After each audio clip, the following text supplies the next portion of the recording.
The snow fell silent over Stalingrad in February 1943. The world watched as Field Marshal Friedrich Paulus surrendered, as the Sixth Army collapsed, as the swastika was ripped from the ruins. Newspapers erupted. Newsreels proclaimed victory. The tide had turned, they said. The beast was wounded. The war was won. But wars are not won in single battles. Empires do not crumble because of one city. And the truth, the uncomfortable, politically inconvenient truth, is that Stalingrad was not the turning point of World War II. It was a symbol, a narrative, a carefully constructed myth that both the Soviets and the Western Allies desperately needed the world to believe. Because the real turning points had already happened, quietly, brutally, in places the public would never hear about until decades later. And by the time the ruins of Stalingrad smoldered, the outcome of the war had already been written, not by generals, but by production lines, oil fields, and the cold mathematics of industrial attrition. Stalingrad was theater, magnificent, horrific theater, but theater nonetheless. To understand why, we must first understand what a turning point actually is. Not in the emotional sense, not the moment when morale shifts or when newspapers declare a change in fortune, but in the strategic sense.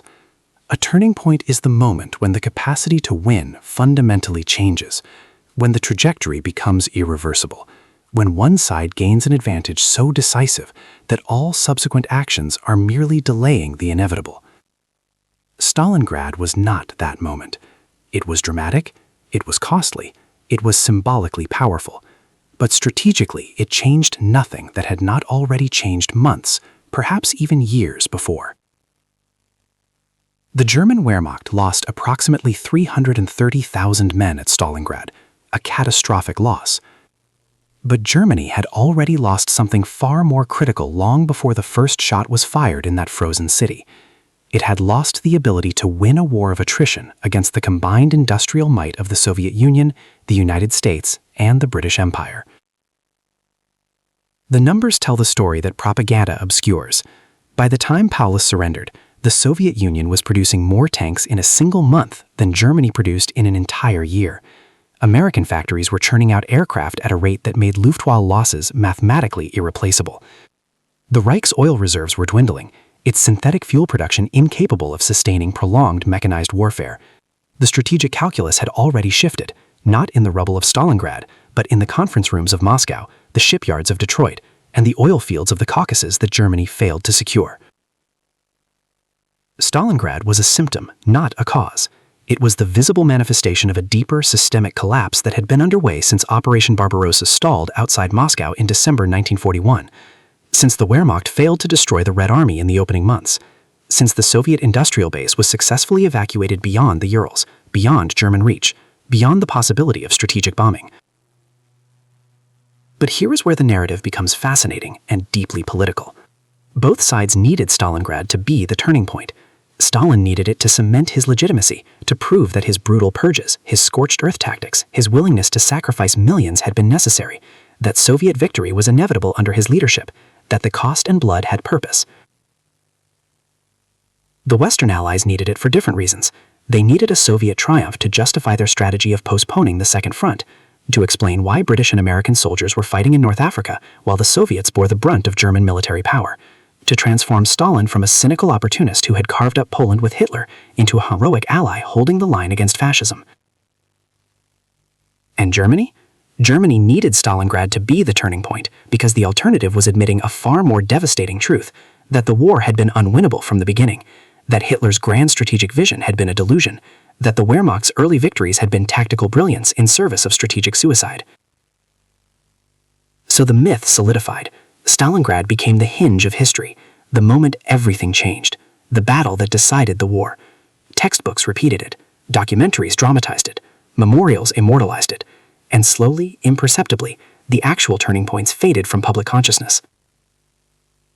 But they happened, they were real, and they were far more decisive than anything that occurred in the frozen streets of Stalingrad. Consider this, the Wehrmacht's offensive capacity, Its ability to launch strategic initiatives that could fundamentally alter the course of the war was already broken before Stalingrad. The failure of Case Blue, the summer offensive of 1942, has already demonstrated that Germany could not simultaneously secure the oil fields of the Caucasus and hold Stalingrad. The strategic overreach was evident months before the encirclement. The logistical impossibility was clear to anyone examining supply lines and fuel reserves. Stalingrad did not break German offensive power. It revealed that German offensive power was already broken. There is a profound difference between the two. The real turning points were quieter, less cinematic. They happened in places where cameras did not roll and correspondence did not stand. They occurred in the cold arithmetic of industrial output, in the failure of intelligence estimates, in the miscalculations of men who believed their own propaganda.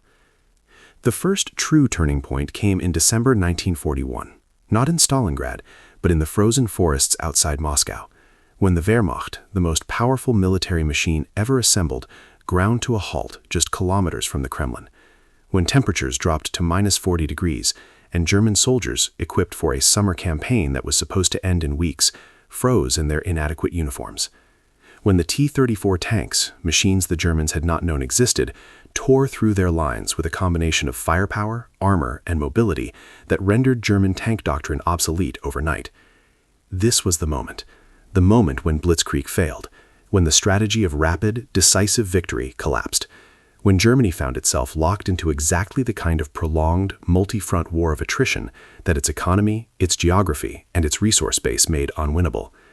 Hitler had gambled everything on speed, on the assumption that the Soviet Union would collapse like France, like Poland, like every other nation the Wehrmacht had crushed. He had prepared for a sprint and found himself in a marathon against an opponent with deeper reserves, harsher winters, and a willingness to absorb casualties that would have broken any Western democracy. The failure outside Moscow was not just military, it was existential. It meant that Germany would have to fight a war it could not win, against enemies it could not defeat, with resources it did not possess. Everything that followed, including Stalingrad, was merely the working out of that fundamental equation. But there was a second turning point, even less acknowledged, even more decisive, the entry of the United States into the war. Not just symbolically, but materially. The activation of American industrial capacity transformed the global strategic balance in ways that made German victory impossible regardless of what happened on the Eastern Front. By mid-1942, American factories were producing war material at scales that defied comprehension. Liberty ships launched faster than German U-boats could sink them. Aircraft rolled off assembly lines in numbers that made Luftwaffe attrition irreversible. The Lend-Lease program poured trucks, locomotives, fuel, food, and raw materials into the Soviet Union. 14% of Soviet aviation fuel, 56% of Soviet rail capacity, and crucial logistical support that enabled the Red Army's offensives came from American production. This was not propaganda, this was mathematics. The combined industrial output of the United States, the Soviet Union, and the British Empire dwarfed anything Germany and its allies could produce. By 1943, the Allied powers were outproducing the Axis in every major category: aircraft, tanks, ships, ammunition. The gap was not marginal, it was overwhelming. Stalingrad changed none of this. The factories kept running, the oil kept flowing, the ships kept sailing. The fundamental imbalance that made German defeat inevitable remained exactly the same before and after Paulus surrendered. Yet the mythology persisted. Why? Because mythology serves power, and both sides had compelling reasons to elevate Stalingrad above its actual strategic significance. For Stalin, Stalingrad was personal. The city bore his name. Its defense became synonymous with Soviet resilience, with communist ideology's supposed superiority, with Stalin's own genius as a military leader. Never mind that his orders had nearly caused its fall.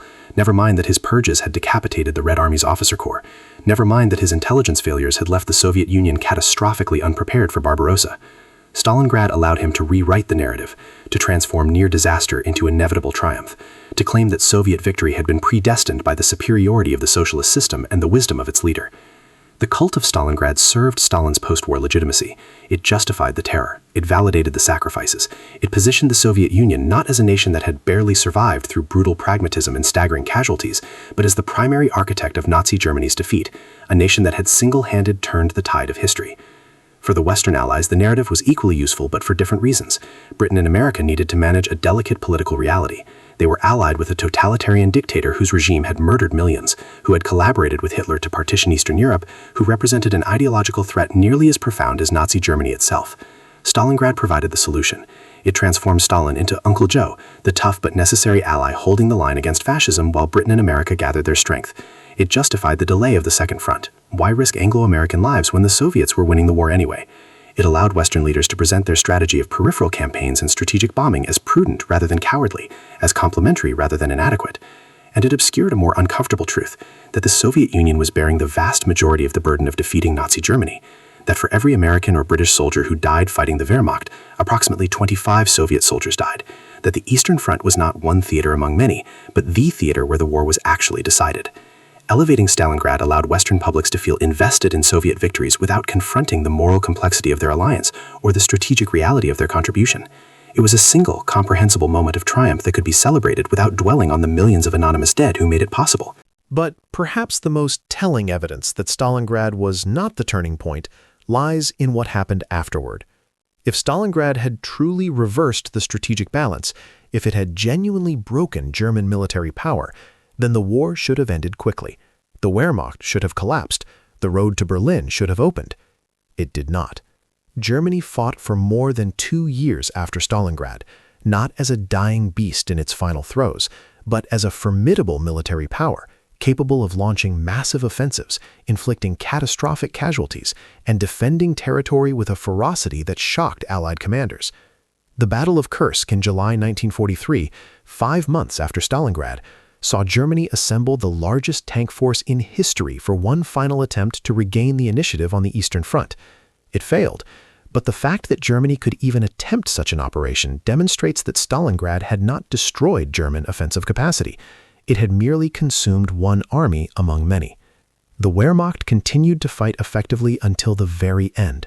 The Battle of the Bulge in December 1944, nearly 2 years after Stalingrad, represented Germany's last major offensive in the West, a surprise attack that temporarily threw Allied forces into chaos and demonstrated that German military competence had not evaporated in the ruins of the Volga. The siege of Budapest, the defense of Berlin, the fanatical resistance in every city and town as the Reich crumbled, these were not the actions of a military broken at Stalingrad. They were the actions of an army ground down by cumulative attrition, by the relentless pressure of enemies on all sides, by the inexorable mathematics of industrial warfare.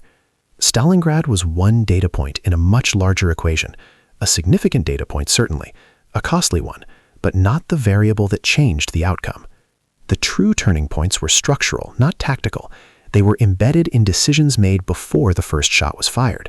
Hitler's decision to invade the Soviet Union without defeating Britain, the failure to anticipate Soviet industrial capacity, the delusion that willpower and tactical brilliance could overcome material disadvantage, the assumption that the United States would remain neutral or ineffective. These were the fatal errors. These were the moments that decided the war. Stalingrad simply made those errors visible. And yet the myth endures, because it is useful, because nations need narratives that are clean, comprehensible, and morally satisfying. Stalingrad provides that. It has heroes and villains. It has a clear beginning, middle, and end. It has dramatic imagery, the ruins, the snipers, the frozen corpses, the surrender. It fits the structure of storytelling in ways that industrial production tables and oil field logistics do not. But history is not a story. It is a process, and processes do not turn on single moments. They turn on accumulated pressures, on systemic failures, on the grinding reality of resources and capacity. Consider the oil. Germany's entire war machine ran on petroleum, and Germany had almost no domestic oil production. It depended on imports from Romania, on synthetic production that was expensive and insufficient, and on the desperate hope of capturing Soviet oil fields in the Caucasus. The failure to secure those fields in 1942, before Stalingrad, meant that Germany would fight the rest of the war with dwindling fuel reserves, with planes grounded for lack of aviation fuel, with tanks immobilized, with training curtailed because there was not enough gasoline for practice runs. This was catastrophic. This was irreversible. And this had nothing to do with what happened in Stalingrad. The oil crisis was a function of strategic overreach, of industrial capacity, of geography. Stalingrad did not create it. Stalingrad simply occurred while it was happening. Or consider manpower. Germany's population was approximately 80 million.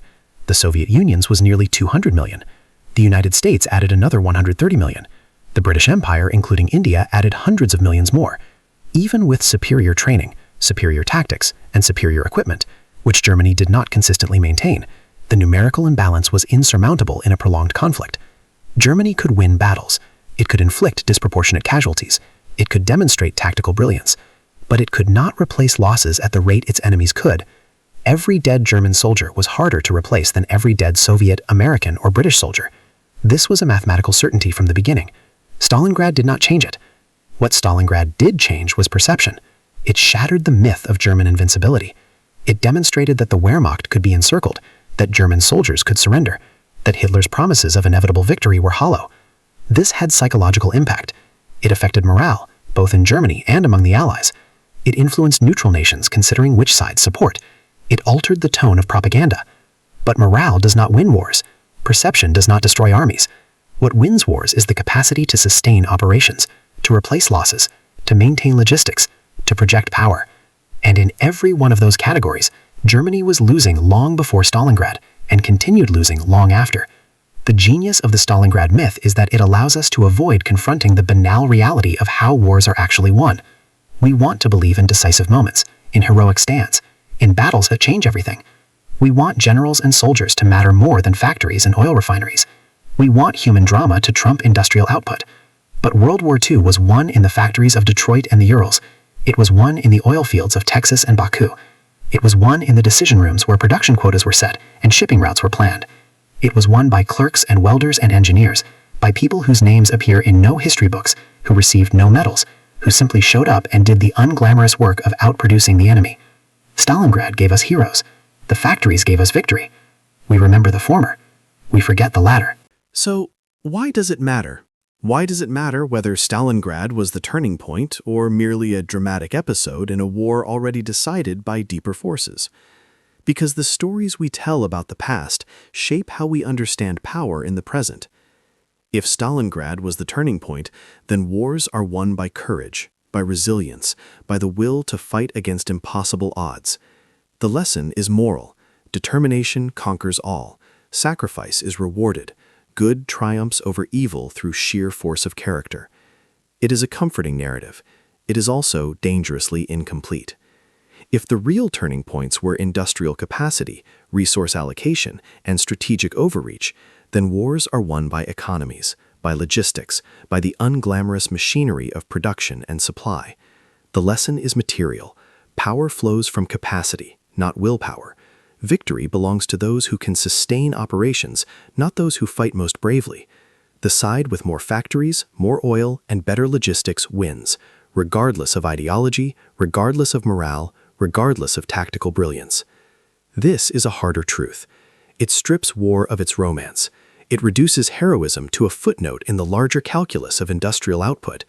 It suggests that the outcome of World War II was determined not by the courage of Soviet soldiers in Stalingrad, but by the fact that America could build a Liberty ship in 42 days, while Germany struggled to replace a single U-boat.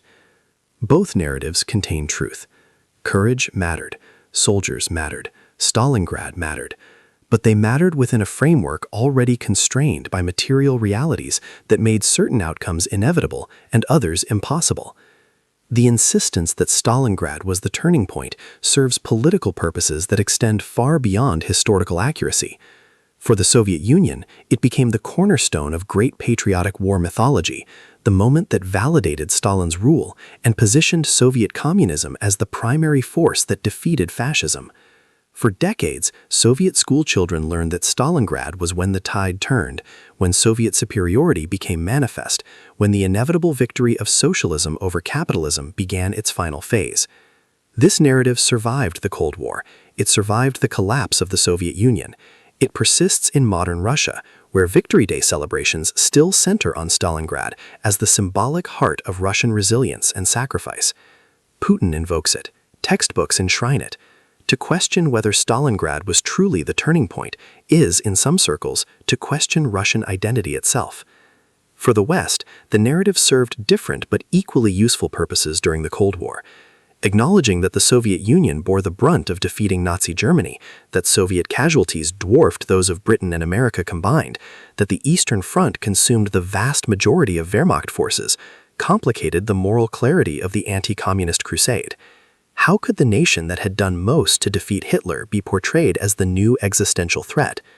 The solution was to emphasize Western contributions while selectively celebrating Soviet victories like Stalingrad that could be framed as shared Allied triumphs. D-Day and Stalingrad became parallel narratives, each decisive in its own theater, each contributing equally to victory. The fact that this equivalence was mathematically absurd, that the Eastern Front involved far larger forces, far higher casualties, and far more decisive strategic outcomes, was quietly elided.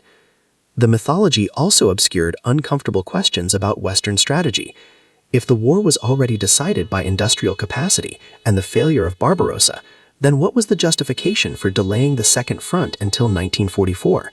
Why did Anglo-American forces fight in North Africa, Sicily, and Italy, while the Soviets faced the bulk of German military power? The official answer was prudence, careful preparation, the need to avoid another Somme or Passchendaele. But the cynical interpretation, whispered but rarely stated openly, was that Churchill and Roosevelt were content to let Germany and the Soviet Union bleed each other white, that they preferred to hoodoo their forces, minimize casualties, and enter the final phase of the war in a position of maximum strength relative to an exhausted Soviet Union. That the strategy was not purely military, but post-war political, designed to shape the peace as much as win the war. Stalingrad allowed Western leaders to deflect such criticisms.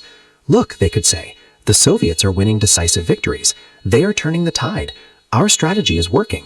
The alliance is strong. Never mind that Soviet soldiers were dying in ratios that would have been politically unsustainable in any Western democracy. Never mind that Stalin was begging for a second front, while British and American forces fought Germans in theaters that contained a fraction of Wehrmacht strength. The truth is that World War II was won by a coalition, but it was not won equally. The Soviet Union paid the highest price. American industry provided the material foundation. British intelligence and strategic bombing contributed, but did not decide the outcome.